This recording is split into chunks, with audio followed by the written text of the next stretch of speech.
महागाईच्या आगीत गॅस दरवाढीचं तेल पडलंय। जूनच्या पहिल्याच दिवशी नागरिकांना गॅस दरवाढीचा शॉक बसलाय। व्यावसायिक गॅस 42 रुपयांनी महागलाय, तर महिनाभरात 19 किलोचा गॅस 1035 रुपयांनी महागलाय। याचा थेट परिणाम तुमच्या खिशावर होणार आहे, पाहूयात। महागाईच्या आगीत गॅस दरवाढीचं तेल।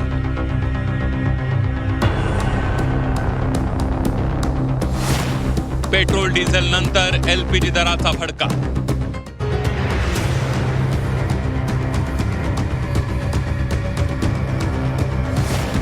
महिनाभरात व्यावसायिक गॅस 1035 रुपयांनी महागला।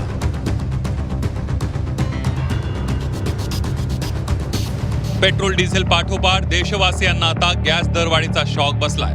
जून महिन्याच्या पहिल्याच दिवशी व्यावसायिक गॅस सिलेंडरच्या दरात 42 रुपयांची वाढ करण्यात आली आहे। यामुळे हॉटेल, रेस्टॉरंट, कॅटररसह छोट्या व्यावसायिकांना मोठा फटका बसलाय। गॅस दरवाढीचा चालू वर्षातील विचार केला तर एलपीजीच्या दरात 5 महिन्यात दुपटीने वाढ झाली आहे। जानेवारीमध्ये 1600 ते 1700 रुपयांना मिळणारा गॅस आता थेट 3000 रुपयांवर पोहोचलाय। फेब्रुवारी 2026 मध्ये 49 रुपये वाढले। मार्च 2026 मध्ये 115 रुपयांची वाढ झाली। एप्रिल 2026 मध्ये 195 रुपये वाढले। मे 2026 मध्ये 993 रुपये वाढले। 1 जून 2026 रोजी 42 रुपयांची वाढ झाली आहे। मुंबईमध्ये आता व्यावसायिक गॅस सिलेंडर 3024 ला मिळतोय। दिल्लीमध्ये 3113, कोलकात्यामध्ये 3255, चेन्नईमध्ये 3232, हैदराबादमध्ये 3294 रुपयांना गॅस मिळतोय। आखातातील युद्धामुळे गॅसचा तुटवडा झाला आणि त्यामुळे आधीच अडचणीत असलेल्या हॉटेल उद्योगाचं दरवाढीनं कंबरडं मोडलंय। स्वयंपाकाचा गॅसच महागल्यानं हॉटेलमधील खाद्यपदार्थांची दरवाढ अटळ आहे। धंधे पे तो परिणाम होएगा ना। अगर 10-15% तो फर्क पड़ने वाला ही। कोई भी कितनी दूर से भी यहाँ बहुत दूर से आदमी खाने के लिए आते हैं। अभी मजबूरी है, खाना तो पड़ेगा ही।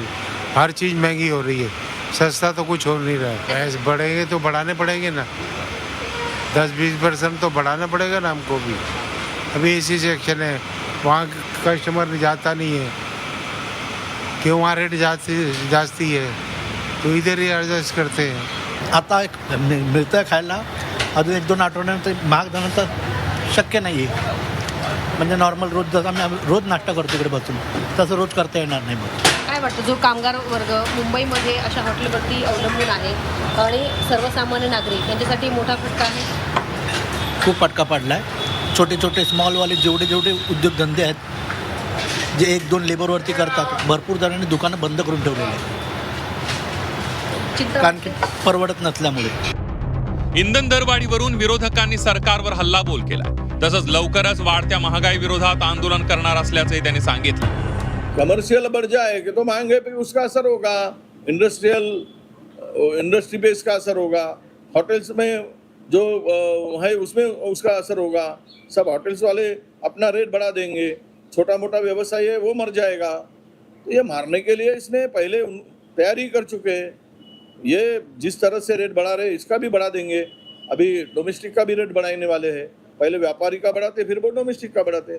डीजल पेट्रोल के दाम भी बढ़ने वाले हैं। सरकार खोटारडं आहे, सरकार खोटं बोलतंय। निश्चित याविषयी सरकारच्या विरोधात विरोधी पक्ष म्हणून महागाईच्या विषयी येणाऱ्या काळात एक तीव्र आंदोलन आम्ही पुकारणार आहोत।